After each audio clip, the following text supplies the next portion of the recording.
Si vous êtes là, c'est que vous avez lu le titre de la vidéo et vous vous êtes sûrement dit « Des gros mots chrétiens, ça existe ça ?» Alors je vous rassure, je ne vais pas parler de gros mots du type insulte, parce que dans le vocabulaire chrétien ça n'existe pas tout simplement. Non, moi je vais vous parler des gros mots du type mots bizarres et peu compréhensibles dans le lexique chrétien. Si vous avez déjà assisté à une conversation entre deux chrétiens fervents parlant de sanctification, d'onction ou encore d'évangélisation et que vous étiez complètement largué, cette vidéo est pour vous. D'ailleurs, si vous avez des mots chrétiens que vous ne comprenez pas ou que vous trouvez bizarres, n'hésitez pas à les mettre en commentaire, on se retrouve après le jingle. Eschatologie. Le premier mot fait très peur quand on le prononce et quelque part c'est normal. Si je vous dis eschatologie comme ça là tout de suite, vous pensez à quoi? Eh bien ce terme signifie tout simplement l'étude de la fin des temps, de la résurrection et du jugement dernier. D'ailleurs, étant donné que la venue d'un faux messie est un signe de la fin des temps, on peut dire que ma vidéo à ce sujet est une vidéo qui traite d'eschatologie. Œcuménisme. Attention, ce mot peut faire l'objet de polémiques, je préfère vous prévenir tout de suite. Alors à la base, l'œcuménisme c'est un mouvement interconfessionnel qui tend à promouvoir des actions communes entre les divers courants du christianisme et qui a pour objectif l'unité des chrétiens, donc un truc plutôt positif. Avec le temps, les théories du complot, etc., ce mot a commencé à prendre une connotation négative pour certains qui pensent que les mouvements qui visent à amener la paix et l'unité entre les chrétiens sont un signe de la fin des temps et que donc l'œcuménisme serait quelque chose de mauvais. J'en dirai pas plus parce que je sens venir les débats. Catéchèse. Bon, là, ce mot, il va vous parler. Si je vous dis catéchisme, ouais, bien sûr, ça vous dit quelque chose. La catéchèse, c'est l'enseignement des principes de la foi chrétienne. Elle repose sur l'étude de la Bible et désigne l'ensemble des actions destinées à faire grandir les enfants, les jeunes et les adultes dans l'intelligence du message chrétien et dans la vie chrétienne elle-même.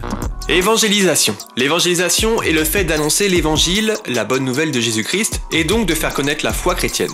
Le mot évangélisation vient de évangile, lui-même issu du grec ancien euangélion qui signifie bonne nouvelle. Les premiers récits d'évangélisation ont lieu dans la Bible avec les récits des actes des apôtres où les pèlerins annoncent aux disciples la bonne nouvelle de la résurrection du Christ. Eucharistie. La première fois que j'ai entendu ce mot, je me suis dit « What ?» Mais en fait c'est tout simple. L'Eucharistie, que l'on peut appeler aussi Sainte Seine, c'est la célébration du sacrifice du corps et du sang de Jésus-Christ avec le pain et le jus de la vigne. Alors pourquoi les chrétiens font-ils cela?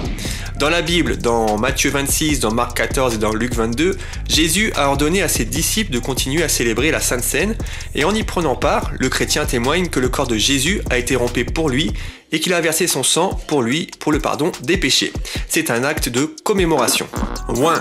Alors, être oint, dans la symbolique chrétienne, c'est un geste qui consiste à recevoir une goutte d'huile représentant le Saint-Esprit sur la tête, ou bien cela peut aussi être un adjectif qualificatif pour décrire une personne qui agit sous l'influence du Saint-Esprit. Amen. Qui n'a jamais entendu ce mot? Mais qui sait vraiment ce qu'il signifie? Ce mot est utilisé pour exprimer son accord avec ce qui a été dit ou chanté ou pour conclure une prière. En hébreu, ce mot signifie « ainsi soit-il » et on le retrouve cité plusieurs fois dans la Bible. Pentateuque. Non, ce mot n'a rien à voir avec le Pentagone, il désigne les 5 premiers livres de la Bible que l'on appelle aussi la Torah, soit les livres de la Genèse, Exode, Lévitique, Nombre et Deutéronome. Tabernacle. Tout le monde connaît l'expression québécoise « tabarnak », mais personne ne sait vraiment ce que ça veut dire ou ce que c'est. Eh bien, figurez-vous que le tabernacle dans la Bible, c'est la tente où reposait l'arche de l'Alliance pendant le séjour des Israélites dans le désert, jusqu'au temps où le temple de Jérusalem fut bâti. Le tabernacle devait être l'habitation provisoire de Dieu, sa résidence et le centre de ralliement de son peuple. Grâce. On finit cette vidéo avec un très joli mot, la grâce, qui dans le sens chrétien signifie la faveur imméritée de Dieu envers nous. Nous sommes sauvés par la grâce et non pas à cause de nos œuvres. Le salut est un don gratuit de la grâce de Dieu. Sans la grâce, comment dire? C'est compliqué. Par contre, ce qui n'est pas compliqué, c'est de vous abonner à ma chaîne et de mettre un like à cette vidéo. Vous connaissez la démarche et ça fait toujours plaisir. N'hésitez pas à me dire en commentaire si vous connaissiez ces mots et si d'autres vous viennent à l'esprit. N'hésitez pas à commenter. Je vous dis à bientôt. Ciao!